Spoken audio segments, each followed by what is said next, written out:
இன்னைக்கு நம்ம பார்க்க போகிறது என்னன்னா, ஏற்கனவே நம்ம என்ன பார்த்தோம், ஐடி சப்போர்ட்னா என்ன, எப்படிலாம் ஒர்க் பண்ணுவாங்க அப்படின்ற மாதிரி பார்த்தோம். இப்போ ஐடி சப்போர்ட்குள்ள நிறைய ஹார்ட்வேர்ஸை நீங்கள் ஹேண்டில் பண்ணுற மாதிரி இருக்கும். ஹார்ட்வேர்ஸ் மீன்ஸ் நீங்கள் நீங்கள் நினைக்கிறது சரிதான். ஒரு லேப்டாப்பு, ஒரு கம்ப்யூட்டரு, ஒரு பிசி, ஈவன் நம்ம விர்ச்சுவல் கேபிள்ஸை வந்து நம்ம கேபிள்ஸை யூஸ் பண்ணுவோம். அதுக்கப்புறம் வந்து பார்த்தீங்கன்னா நெட்வொர்க்கோட கொலாபரேட் பண்ணுற மாதிரி இருக்கும். ஒரு ஸ்விட்ச்சு, ஃபயர் வாலு, ரவுட்டர் இதெல்லாம் நம்ம ஹேண்டில் பண்ணுற மாதிரி இருக்கும். இதை ஹேண்டில் பண்ணுற மாதிரி இருக்குன்னா அதை பார்த்த உடனே இது என்ன டிவைஸ்ன்னு நம்ம கண்டுபிடிக்கணும் இல்லையா? இங்கே வந்து நம்ம வந்து ரிப்பேர் பண்ணி பார்க்க போகிறது கிடையாது.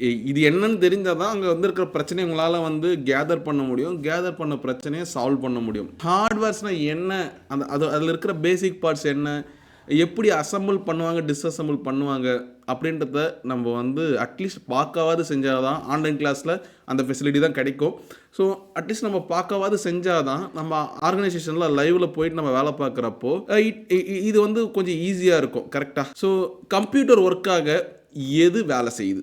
நீங்கள் பவர் பட்டனை ஆன் பண்ணுறீங்க, ஆன் பண்ண உடனே எனக்கு ஸ்க்ரீன் வந்தது, நான் வேலை செய்கிறேன் அப்படின்னு சொல்லுவீங்க. கரெக்டாக? எலக்ட்ரிசிட்டிக்கான வழியை விடுறோம். எலக்ட்ரிசிட்டிக்கான வழியை விட்டால் பவர் பட்டன் ஆன் பண்ணோன்னே அங்கே எது கனெக்டடாக இருக்கும்? மதர் போர்டு கனெக்டடாக இருக்கும். அந்த மதர் போர்டு என்ன பண்ணும் அப்படின்னா, இருக்கிற எல்லா காம்போனன்ட்ஸும் மதர் போர்டோட தானே கனெக்டாக இருக்கும். அது எல்லாத்தையும் வேக்கப், அதாவது எழுப்பி விடும். ஸோ எழுப்பி விட்டதுக்கப்புறம் CPU திங்க் பண்ண ஆரம்பிங்க. நீங்கள் சொல்லுங்கள், தூங்கிட்டு இருக்க சொல்ல உங்களுக்கு கனவு தவிர வேறு எதனா வருதா? ஏன் கனவு தவிர வேறு எதுவும் வரதில்லைன்னா, நம்ம எல்லாரும் தூங்கிட்டோம். ஆனால் ஸ்டில் அங்கே பிரெயின் வந்து பார்த்தீங்கன்னா முழிச்சிட்டு இருக்கோம். ஆனால் கம்ப்யூட்டரை பொறுத்த வரைக்கும் ஆஃப் பண்ணால் எல்லாமே ஆஃப் ஆகிடும், ஆன் பண்ணால் எல்லாமே ஆன் ஆகிடும். ஸோ இதுதான் பேசிக்காக கம்ப்யூட்டர் உள்ளே நடக்கிறது. இப்போ நம்ம பவர் ஆன் கொடுக்குறோம். பவர் சப்ளை வந்து பார்த்திங்கன்னா இங்கே இருக்கிற CPU, இங்கே இருக்கிற ரேமு, இங்கே இருக்கிற ஹார்ட் டிஸ்க்கு, எவ்ரிதிங் வந்து பார்த்திங்கன்னா ஆன் பண்ணி விட்டவுடனே, அதாவது எழுப்பி விட்டவுடனே அது எல்லாமே அதோட வேலையை செய்ய ஆரம்பித்தோடனே நம்ம ஸ்க்ரீனில் கம்ப்யூட்டர் ஒர்க் ஆகுறது தெரியும். ஸோ இங்கே 2 டிவைஸ் வச்சுருக்கோம். ஆக்சுவலாக this is a cabinet box. அதை வச்சு தான் நம்ம வந்து பார்த்தீங்கன்னா எல்லாத்தையும் உள்ளே ஃபிக்ஸ் பண்ணுறோம். சரியா? ஆக்சுவலாக அது மொத்த பார்ட்டு சேர்ந்தது CPU கிடையாது. இது ஒன்று மட்டும் தான் CPU ப்ராசஸர். நான் ஏன் இதை வச்சிருக்கேன்னா, இந்த பாக்ஸ் மேலே நம்ம கன்ஃபியூஸ் ஆகிறோம். இப்போ CPU என்ன பண்ணோம் அப்படின்னா, லைக் நீங்கள் ஒரு விஷயத்தை கமெண்ட் கொடுக்குறீங்கன்னா அதுதான் ப்ராசஸ் பண்ணி கொடுக்கும். ப்ராசஸ்னால் என்ன? இப்போ ரெண்டும் ஆட் பண்ணி கொடு அப்படின்னு கேட்குறீங்கன்னா, அந்த 2 உள்ளே வாங்குறது, அதுக்கப்புறம் அடிஷன் அப்படின்றத உள்ளே வாங்கி மறுபடியும் 2 ஆட் பண்ணணும் அப்படின்றத ஈக்குவல் பண்ணி 4 அப்படின்ற அந்த ஒரு விஷயத்தை அது கொடு. இது வந்து இதில் என்ன ஆக்சுவலாக நடக்குது அப்படின்னா, திங்க் பண்ணுறது CPU தான் பண்ணுது, அதாவது ப்ராசஸர் தான் பண்ணுது. ஸோ லைக் நம்ம பிரைன் மாதிரி. So faster CPU is equal to faster computer அப்படின்னு சொல்லுவாங்க. நீங்கள் உங்கள் CPUவோட ஸ்ட்ரென்த்தை வந்து அதிகமாக வச்சுருக்கீங்க அப்படின்னா உங்களால் ஃபாஸ்ட் கம்ப்யூட்டர் இருக்குது. இப்போ வந்து ஃபார் எக்ஸாம்பிள் ஒரு எடிட்டர் கிட்ட போயிட்டு i3 கம்ப்யூட்டர் கொடுத்தீங்க அப்படின்னா அவன் டென்ஷன் ஆகிடுவான். ஏன் டென்ஷன் ஆவான் அப்படின்னா, லைக் நம்ம கம்ப்யூட்டரோடைய ஸ்பீட் வந்து அதிகமாக இருந்தால் தான் அவன் எடிட்டரால் வேகமாக வேலை பார்க்க முடியும். அது திணறிட்டே இருந்துச்சுன்னா அவனோட ப்ரொடக்டிவிட்டி, அவனோட க்ரியேட்டிவிட்டிலாம் பாதிக்கப்பட ஆரம்பிக்கும். நீங்கள் ஒரு நல்ல எடிட்டர் கிட்ட வந்து லேப்டாப் கொடுத்தீங்க அப்படின்னா அந்த இடத்துல கம்ப்யூட்டர் வேலை செய்யாத காரணத்தினால அவன் வந்து நான் வேலையை முடிச்சா போதுடா சாமின்னு சொல்லிட்டு ரொம்ப சீக்கிரமாகவே ஏதோ அந்த கம்ப்யூட்டருக்கு ஏற்ற மாதிரியான ஒரு ஸ்டைலில் அந்த இன்புட்டில் முடிச்சு கொடுத்துருவோம். ஸோ ஒரு ஐடி சப்போர்ட் இன்ஜினியராக நீங்கள் என்ன திங்க் பண்ணணும் அப்படின்னா, யாருக்கு என்ன ஸ்ட்ரென்த்தில் வந்து லேப்டாப் கொடுக்கணும் அப்படின்றது. நீங்கள் போயிட்டு ஒரு மேனேஜர் உட்காந்துட்டு இருப்பார். அந்த மேனேஜர் வந்து ரொம்ப ஹைன் பொசிஷன், ஆனால் வந்து ஜஸ்ட்டு யார் யார் என்ன வேலை செஞ்சாங்கன்னு பார்க்குறாங்க, அவங்களுக்கு கைட் பண்ணுறாரு அப்படின்னா அவர்கிட்ட போயிட்டு நீங்கள் i9 laptop with 32 GB RAM கொடுக்கணும்னு எந்த அவசியமும் கிடையாது. ஸோ அவருக்கு வந்து ஒரு i3 லேப்டாப் ஒரு 12th ஜென்ரேஷனே வந்து மோர் ஃபாஸ்டர் தென் நிறைய கம்ப்யூட்டர், அது நல்லா ஃபாஸ்ட்டாகவே இருக்கும்.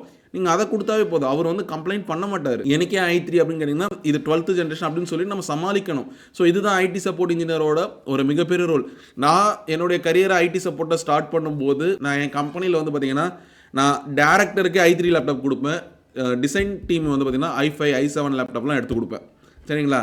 ஏன்னா ப்ராப்பர் அதுதான் அவர் கேட்பார், i5ல கூட i7ல கூட, சார் இது i3ல வந்து 12th ஜென்ரேஷனு நல்லா ஃபாஸ்ட்டாக இருக்கும், நான் 16 GB ரேம் போட்டு கொடுத்துருக்கேன்.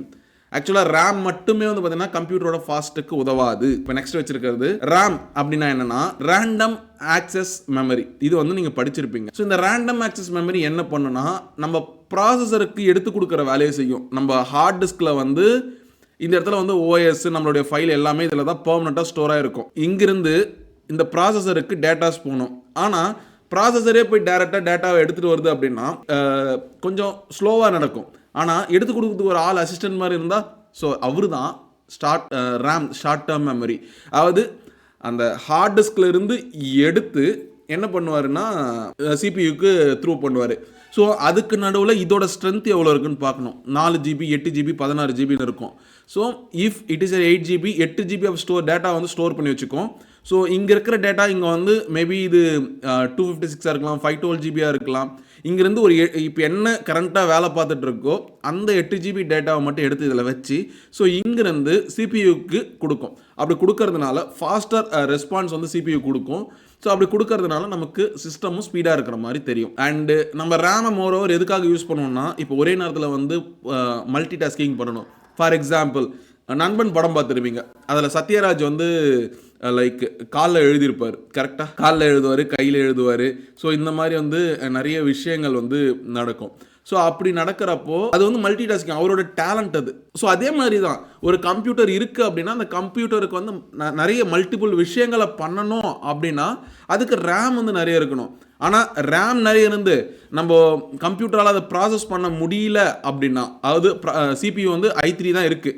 i3 12th ஜென்ரேஷன் மேக்ஸிமம் ஒரே நேரத்தில் வந்து ஒரு 4 GB தான் டேட்டாவை ப்ராசஸ் பண்ண முடியும்னா நம்ம இங்கே 8 GB கொடுத்தாலும் வேஸ்ட்டு, 16 GB கொடுத்தாலும் வேஸ்ட்டு. ஏன்னா அதால் 4 GB தான் ப்ராசஸ் பண்ண முடியும். ஸோ டிபெண்ட்ஸ், ரெண்டுமே ஈக்குவலி ப்ரொபோஷனலாக இருக்குது. நீங்க எங்கள் ஹார்ட் டிஸ்க் வந்து எவ்வளோ பெருசாக வேணாலும் இருக்கலாம். ஆனால் ரேம் வந்து ப்ராசஸரால் எவ்வளோ கெப்பாசிட்டி ஹேண்டில் பண்ண முடியும் அதுக்கு காம்பர்டபுளாக இருந்தால் போதும். இப்போ சிபியூவால் ஒரு 12 GB டேட்டா வந்து ஹேண்டில் பண்ண முடியும் அப்படின்னா நம்ம இங்கே 16 GB போகலாம். ஓகேங்களா? ஸோ இஃப் நம்ம சிபியூவால் 32 GB ஹேண்டில் பண்ண முடியும்னா தாராளமாக நம்ம 32 GB ரேம் போகலாம். அப்போ தான் சப்போர்ட் ஆகும். நீங்கள் இல்லைன்னா ரேம் போட்டு வச்சிடலாம், ஆனால் வந்து ஒர்க் ஆகாது. Storage, long term memory. இப்போ வந்து ரேம் பார்த்தோம், ஷார்ட் டேர்ம் மெமரி அப்படின்ற மாதிரி பார்த்தோம். ஸ்டோரேஜ் வந்து நம்மளுடைய டேட்டாவை, ஓஎஸ் ஃபைல்ஸை, நம்ம எடுக்கிற இமேஜஸை, இப்போ நான் இந்த வீடியோ வந்து ரெக்கார்ட் பண்ணிட்டு இருக்கேன். ஸோ இந்த விஷயங்கள் எல்லாத்தையுமே ஸ்டோர் பண்ணி வைக்கிற ஒரு இடம் எதுனா லாங் டேர்ம் மெமரி, ரோம் அப்படின்னு சொல்லுவாங்க, ரீட் ஒன்லி மெமரி அப்படின்ற மாதிரி சொல்லுவாங்க. ஸோ இதை வந்து நிறைய டைப்பில் இருக்குது. HDD அதாவது ஹார்ட் டிஸ்க் டிரைவ். இப்போ நீங்கள் பார்க்குற எக்ஸாக்ட் இமேஜ் இது தான். HDD அப்படின்றது ஹார்ட் டிஸ்க் டிரைவ். இது வந்து பழைய வெர்ஷன், ஒரு டிஸ்க் பிளேட் மாதிரி இருக்கும். அதில் வந்து சுற்றுறது மூலயமா இந்த ஸ்டோரேஜ் வந்து டிவைஸ் வந்து ஒர்க் ஆகும். இது வந்து சீப்பர் தான், ஆனால் வந்து கொஞ்சம் ஸ்லோவாக இருக்கும். இது வந்து ஒரு 1500 ரூபாய்க்கு பார்த்தீங்கன்னா 1 TB கிட்ட நம்ம வாங்கிடலாம். நெக்ஸ்ட்டு சாலிட் ஸ்டேட் டிரைவ், அதாவது ரேமோட அப்டேட்டட் வெர்ஷன் தான். ரேம் வந்து ஃபாஸ்டராக இருக்கும், ஆனால் அது ஷார்ட் டேர்ம் மெமரியாக இருக்கும். ஸோ ரேம் மாதிரியே ஒரு ப்ராடக்டை டிசைன் பண்ணி அதை வந்து நம்ம வந்து பெர்மனெண்ட்டாக ஸ்டோர் பண்ண வச்சா என்ன பண்ண முடியும் அப்படின்றதோட கேள்வியோட விளைவு தான் சாலிட் ஸ்டேட் டிரைவ். இப்போ இங்கே பாருங்கள், நான் வந்து உங்களுக்கு இந்த எஸ்எஸ்டி போகிறப்போ இங்கே பாருங்கள், இதுவுமே எஸ்எஸ்டி தான். இப்போ இதுவும் எஸ்எஸ்டி தான். இது என்னென்னா, இப்போ பழசு வந்து பார்த்திங்கன்னா ஹார்ட் டிஸ்க் இருந்துச்சு இல்லையா, இப்போ லைக் இந்த மாதிரி இருந்துச்சு இல்லையா. ஸோ இந்த சிஸ்டத்தை காம்பர்டபுள் பண்ணணுன்றதுக்காக ஸோ இந்த மாதிரியான சாட்டா எஸ்எஸ்டி வந்து கொடுத்துருந்தாங்க. ஸோ காலப்போக்கில் என்ன ஆச்சு, M.2 அப்படின்ற மாதிரியான ஒரு வேர்ஷன் வந்துச்சு. இது இருக்கு இல்லைங்களா, இட்ஸ் லுக் லைக் பாருங்கள். இப்போ இதுக்குள்ளே நீங்கள் பிரித்து பார்த்தாலும் இதே மாதிரி தான் இருக்கும். ஒரு சின்ன சிப்பு, அதுக்குள்ளே வந்து பார்த்தீங்கன்னா நிறைய டிரான்சிஸ்டர்ஸை வச்சு ஸ்டோர் பண்ணுறதுக்கான ஒரு இடமா தான் இருக்கும். மெமரி டிவைஸ்லாம் இவ்வளோ தான் இருக்கும். சரிங்களா? ரேமுக்கு இதுக்கும் கன்ஃபியூஸ் ஆகக்கூடாது. ஸோ இதை நீங்கள் புரிஞ்சுக்கிறதுக்கு வந்து இந்த கட்டை பார்த்தீங்கன்னா தெரியும், வேர்ட்டிக்கலாக இருக்கும். மீன்வைல் ரேமுக்கு பார்த்தீங்கன்னா ஹரிசாண்டலில் கட்டு இருந்ததா ரேமு, இதே வந்து வேர்ட்டிக்கலாக கட்டு இருந்தது அப்படின்னா அது வந்து SSD M.2 NVMe அப்படின்னு சொல்லிட்டு நிறைய வேர்ஷன்ஸ் இருக்குது. ஸோ நீங்கள் ஒரு கம்ப்யூட்டர் எடுத்து செக் பண்ணி பார்க்குறப்போ எப்படி செக் பண்ணலாம் அப்படின்னா, அந்த கம்ப்யூட்டரோட காம்பர்டபிள் ஆல்ரெடி என்ன கொடுத்துருக்காங்கன்னு மேபி அதே ப்ராடக்ட்டே நீங்கள் போட்டிங்க அப்படின்னா ரொம்ப ஈஸியாக நம்மளால் சேஞ்ச் பண்ணிக்க முடியும். ஆக்சுவலாக இந்த மதர் போர்டு அப்படின்னா என்னென்னா, நம்ம மனுஷ உடம்புக்கு ஸ்கெலிட்டன் மாதிரி, லைக் ஸ்கெலிட்டன் இந்த சென்ஸ் வந்து இப்போ நம்ம தண்டுவடம் இல்லை அப்படின்னா நம்மளால் வந்து கண்டிப்பாக நம்மளால் நிற்க முடியாது, நடக்க முடியாது, நம்ம பாடி ஸ்ட்ரென்த்தாக ஃபீல் ஆகாது. அதே மாதிரி மதர் போர்டு அப்படின்ற ஒரு விஷயம் இல்லைன்னா நம்மளால் ரேமை போட முடியாது, ப்ராசஸரை போட முடியாது, ஹார்ட் டிஸ்கை போட முடியாது, கிராஃபிக்ஸ் கார்டை போட முடியாது, நத்திங், நம்மளால் எதையுமே போட முடியாது. ஸோ எதுவுமே போட முடியாத ஒரு விஷயங்கள் வந்து ஜஸ்ட் ஒரு டிவைஸ் மட்டும்தான். நம்மளால் வந்து பார்த்திங்கன்னா ஒன்றுமே பண்ண முடியாது. ஸோ மதர் போர்டு ரொம்பவே முக்கியம். ஸோ இந்த மதர் போர்டு வந்து என்ன பண்ணும் அப்படின்னா, கம்ப்யூட்டரில் இருக்கிற எல்லா பார்ட்ஸும், ஃப்ரண்ட் பேனல், பேக் பேனல், எல்லா விஷயங்களுமே கனெக்டாக இருக்கிற ஒரு காமன் பிளேஸ் தான் இந்த மதர் போர்டு. இங்கே பாருங்கள், RAM slot, CPU slot, storage point, connector, இப்போ சொன்னது தான். ஸோ இது எல்லாமே கனெக்டாக இருக்கிற ஒரு இடம் தான் இந்த மதர் போர்டு. அதாவது PCB அப்படின்னு சொல்லுவாங்க, பிரிண்டட் சர்க்கியூட் போர்ட் அப்படின்னு சொல்லுவாங்க. ஒயர்லாம் அதில் நேரடியாக பார்த்தீங்கன்னா நிறைய பார்க்க மாட்டீங்க. ஸோ ஃப்ரண்ட் பேனல்ல இருந்து வரது, இல்லை வந்து ஒரு டிவைஸ்ல இருந்து வரது. இப்போ நம்ம ஒரு ஹார்ட் டிஸ்கை போகிறோம், அந்த ஹார்ட் டிஸ்கை வந்து நம்ம டேரெக்டாக தான் இப்போ M.2லாம் பார்த்தீங்கன்னா டேரெக்டாக மதர் போர்டில் இன்சர்ட் பண்ணுற மாதிரி இருக்கும்.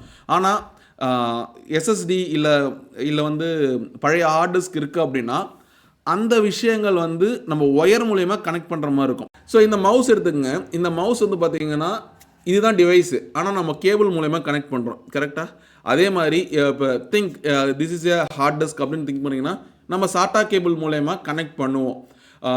திங்க் பண்ணி பாருங்கள், நம்ம வந்து ரேம் வந்து டைரெக்டாக இன்சர்ட் பண்ணுவோம், ஹார்ட் டிஸ்க்கை இந்த மாதிரி கேபிள் மூலயமா இன்சர்ட் பண்ணுவோம், ப்ராசஸர் வந்து டைரெக்டாக இன்சர்ட் பண்ணுவோம். அதே மாதிரி எஸ்எம்பிஎஸ்ஸை இந்த மாதிரி கேபிள் மூலயமா இன்சர்ட் பண்ணுவோம். ஸோ அவுட்டர் ஷெல்லிருந்து ஒரு டிவைஸாக வருது அப்படின்னா அதை நம்ம கேபிளாக இன்சர்ட் பண்ணுவோம்.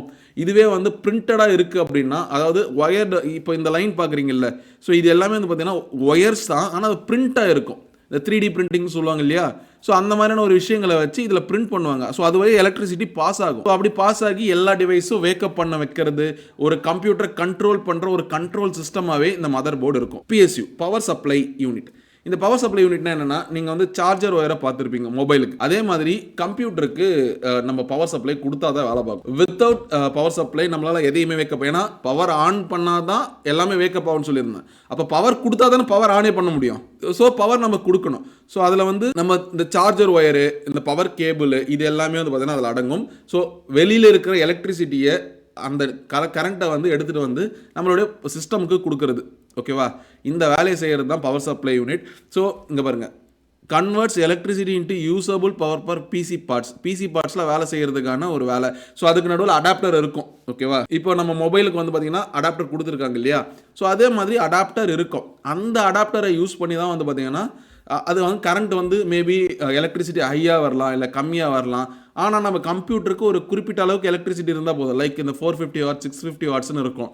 ஸோ இந்த அளவுக்கு இருந்துச்சு அப்படின்னா அதை நம்ம வந்து கன்வெர்ட் பண்ணுறதுக்கு யூஸ் பண்ணுற ஒரு இடம் தான் இந்த power supply unit. It's like look like நம்ம இன்வெர்டர் வச்சுருந்தோம்னா நம்ம கரண்ட்டை சேமித்து கொடுக்கும். என்னென்னா நமக்கு என்ன கரண்ட்டாக வேணுமோ அந்த அளவுக்கு கரண்ட்டை மட்டும் கொடுக்கும். அதே மாதிரி தான் பவர் சப்ளை யூனிட்ன்றது சேமித்து மட்டும் வைக்காது, பட் வெளியிலேருந்து வர கரண்ட்டை நமக்கு எந்த அளவுக்கு வேணுமோ அதை இன்புட் வாங்கி கொடுக்குறது. இப்போ 650 வாட்ஸ் இருந்தால் தான் இந்த மிஷின் வேலை செய்யும் அப்படின்னா, அப்போ 650 வாட்ஸை இழுத்து கொடுக்கறதுக்கு நமக்கு அடாப்டர் வேணும். நீங்கள் நார்மலாக வச்சிங்கன்னா 20 வாட் வரலாம், 100 வாட் வரலாம், 200 வாட் வரலாம், ஏன் ஈவன் 2000 வாட் கூட வரலாம். ஆனால் நமக்கு தேவை 650 வாட்டு தான். அப்போ அந்த 650 வாட்டை பர்டிகுலராக இழுத்து கொடுக்குற வேலையை செய்கிறது இந்த பவர் சப்ளை யூனிட்.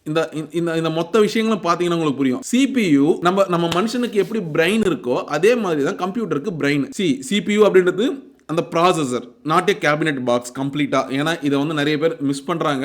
ஒரு ஐடி சப்போர்ட் இன்ஜினியராக போகிறப்போ மேபி இந்த கொஸ்டினை கேட்டாங்க அப்படின்னா கன்ஃபியூஸ் ஆகிறாங்க, இங்கேயே வெளியே வந்துடுறாங்க. இந்த விஷயம் CPU அப்படின்றது அந்த ப்ராசஸர் மட்டும்தான். அது Intel i5, i7, i3, Ryzen 5, 7, 9 அப்படின்ற மாதிரி இருக்கும். ஸோ அதை நம்ம எக்ஸாம்பிளாக சொல்லலாம். நெக்ஸ்ட்டு ரேம் அப்படின்றது ஷார்ட் டர்ம் மெமரி. லிமிட்டட் டைமுக்கு தான் வந்து பார்த்திங்கன்னா அந்த மெமரியை ஸ்டோர் பண்ணி வச்சுக்கோம். இப்போது நம்ம ஹார்ட் டிஸ்கில் இருந்து நம்ம கம்ப்யூட்டர் ப்ராசஸ் பண்ணிக்கிட்டே இருக்கும். ஸோ அங்கேருந்து டேட்டா எடுத்து ரேமில் வச்சு ரேம்லேருந்து கொடுத்துக்கிட்டே இருக்கும். சரியா, இது ஒன்ஸ் நீங்கள் ரீஸ்டார்ட் பண்ணிங்க அப்படின்னா கம்ப்ளீட்டாக 0 ஆகிடும். திருப்பி ரீஸ்டார்ட் பண்ணுறப்போ ஃப்ரெஷ்ஷாக தான் வந்து பார்த்தீங்கன்னா மெமரிஸ் எடுத்துக்கிட்டு இருக்கும். இப்போ இது இன்கேஸ் வந்து கண்டினியூஸ் யூசேஜில் இருக்குது அப்படின்னா, இப்போது மொத்தம் 8 GB. ஸோ 8 GB, அந்த 8 GBயில் வந்து ஃபர்ஸ்ட் GB இங்கே இருக்குது. ஸோ 8 GB முடிஞ்சு 9வது ஜிபியாக ஒன்று உள்ளே வருதுன்னா மொதல் ஜிபி என்ன பண்ணும், ஆட்டோமேட்டிக்காக டெலிட் ஆகிடும். ஸோ ஃபர்ஸ்ட் கம் ஃபர்ஸ்ட் கோஸ் லாஸ்ட் அப்படின்ற மாதிரி போயிடும். அதாவது முதல்ல வரது வந்து பார்த்தீங்கன்னா ப்ராசஸ் முடிஞ்சிடும். ப்ராசஸ் முடிஞ்சு மறுபடியும் அதை யூஸ் பண்ணவே இல்லை அப்படின்னா அது பின்னாடி போயிட்டே இருக்கும். பின்னாடி போயிட்டே இருக்கிறப்போ அந்த 8வது ஜிபி முடிஞ்சு 9வது ஜிபி உள்ளே வரப்போ இந்த ஃபர்ஸ்ட் ஜிபி அன்யூஸ்டாக இருக்குது இல்லையா, அது வெளியே போயிடும். மறுபடியும் இந்த பார்ட் வேணும் திருப்பி எடுத்து வைக்கும், இங்கே அன்யூஸ்டாக இருக்கிறது வெளியே போயிடும். ஸோ அந்த மாதிரி நடக்கிறதுனால தான் ரேமால் வந்து பார்த்தீங்கன்னா எஃபிஷியண்ட்டாக. நீங்கள் வந்து உங்கள் சின்ன வயசில் நீங்கள் ஒரு கம்ப்யூட்டர் யூஸ் பண்ணிங்கன்னா ரொம்ப ஸ்லோவாக இருந்திருக்கும். இன்றைக்கி மேக்ஸிமம் அந்த மாதிரியான ஃபீலை இப்போ வர கம்ப்யூட்டரில் நீங்கள் பார்க்க முடியாது. காரணம் என்னென்னா ஆட்டோமேட்டிக்காக அது ரீசைக்ளிங் பண்ணிட்டு இருக்கிறதுனால நமக்கு வந்து அந்த ஃபாஸ்ட் இஷ்யூ வந்து பார்த்திங்கன்னா வரது கிடையாது பெருசாக. பட் இன்றைக்கும் வரும். நம்ம ஏதாவது காம்போனன்ட்ஸ் ஏதாவது போயிடுச்சு அப்படின்னா ஸ்லோவாகலாம், இல்லை வந்து ஒரே நேரத்தில் நம்ம ஹை ரெண்டரிங் கொடுக்குறோம் அப்படின்னா ஸோ அந்த டைமில் வந்து பார்த்திங்கன்னா வரதுக்கான வாய்ப்புகள் இருக்குது. ஸ்டோரேஜ் அப்படின்றது நம்மளோட எல்லா டேட்டாவும் ஸ்டோர் பண்ணிக்கணும். நீங்கள் ஒரு கம்ப்யூட்டரில் இப்போ உங்கள் வீட்டில் இருக்கிற பீரோ மாதிரி உங்கள் வீட்டில் இருக்கிற பணம், உங்கள் வீட்டில் இருக்கிற ட்ரெஸ்ஸஸ், உங்கள் வீட்டில் இருக்கிற முக்கியமான விஷயங்கள் எல்லாம், அதாவது எதெல்லாம் திருட்டு போகக்கூடாதுன்னு நினைக்கிறீங்களோ அது எல்லாத்தையும் பார்த்தீங்கன்னா ஒரு பீரோவில் போட்டு பூட்டி வைப்பீங்க. திருட்டு போகிறது மட்டும் கிடையாது, எல்லா விஷயங்களும் அந்த கம்ப்யூட்டர் வேலை செய்ய தேவையான எல்லா விஷயங்களும் நம்ம வந்து ஒரு பீரோ மாதிரி பூட்டி வைப்போம். ஓகேவா, இதை இன்னும் சிம்பிளாக சொல்லணும்னா ஸ்டோரேஜ் இஸ் ஹவுஸ்ன்னு கூட சொல்லலாம்.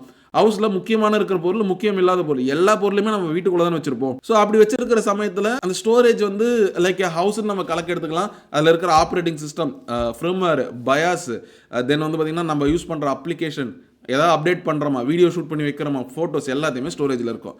மதர் போர்டு அப்படின்றது எல்லாத்தையுமே கனெக்ட் பண்ணுறது, பவர் சப்ளை யூனிட் பவர் கொடுக்குறது, நமக்கு என்ன டைப் ஆஃப் பவர் வேணும் அப்படின்றத பவராக கன்வெர்ட் பண்ணி கொடுக்குற வேலையை பவர் சப்ளை யூனிட் செய்யுது. ஹார்ட்வேரில் வந்து பார்த்தீங்கன்னா பேசிக்காக வர இஷ்யூஸ் மட்டும் இங்கே வச்சு, இதை தாண்டி நிறைய இஷ்யூஸ் வரும் சரியா.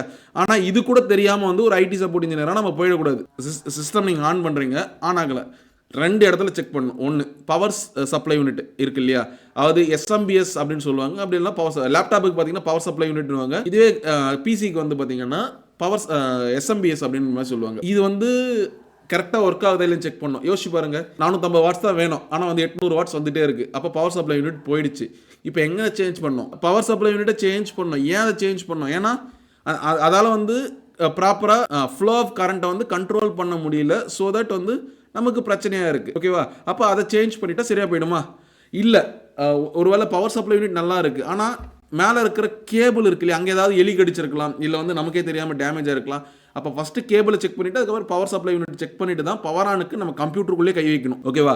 சார் டிஸ்பிளே வரல அப்படின்னா நம்ம கஷ்டப்பட வேண்டிய 3 இடங்கன்னா, ஃபஸ்ட்டு ரேம். ஃபஸ்ட்டு நீ சந்தேகப்பட வேண்டியது ரேம் தான். ரேம் வந்து ப்ராப்பராக இன்சர்ட் ஆகலை, அதில் டஸ்ட் இருக்குது, இல்லை ப்ராப்பராக வேலை செய்யலை அப்படின்னா அந்த இடத்துல வந்து பார்த்தீங்கன்னா கண்டிப்பாக மானிட்டர் வராது. அப்போ என்ன பண்ணணும்னா, ரேமை கழட்டிட்டு நல்லா க்ளீன் பண்ணிவிட்டு திரும்ப இன்சர்ட் பண்ணிங்க அப்படின்னா இட் மேபி ஈஸியாக ஒர்க் ஆகும். ஒருவேளை ரேமை க்ளீன் பண்ணி நல்லா போட்டிங்க, இல்லை புது ரேம் கூட மாற்றி பார்த்துட்டீங்க, ஆனால் ஒர்க் ஆகலை அப்படின்னா நீங்கள் அதே நேரத்தில் நீங்கள் செக் பண்ண வேண்டியது மானிட்டருக்கு வரக்கூடிய பவர் கேபிள் இருக்குது இல்லையா. இப்போ லேப்டாப்னாலுமே அதுக்கு ஒரு கேபிள் மதர் போர்டில் இருந்து இதுக்கு வரும். அதே மாதிரி நீங்கள் ஒரு பிசி யூஸ் பண்ணுறீங்க அப்படின்னாலுமே அதுக்குமே ஒரு HDMI கேபிளோ இல்லை VGA கேபிளோ இல்லை DP கேபிளோ அப்படின்னு சொல்லிட்டு ஏதோ ஒரு கேபிள் வரும். ஸோ அந்த கேபிளை செக் பண்ணணும், இல்லை மானிட்டருக்கு ஏதாவது டேமேஜ் ஆயிருக்குன்னு செக் பண்ணணும். ஸோ இதெல்லாம் பண்ணி பார்த்து இது 3மே ஒழுங்காக இல்லை அப்படின்னா தான் நம்ம எதை மாற்றணும் அப்படின்றத முடிவு பண்ணணும். டிஸ்பிளே வரலன்ற காரணத்துக்காக லேப்டாப் தூக்கி போட்டக்கூடாது.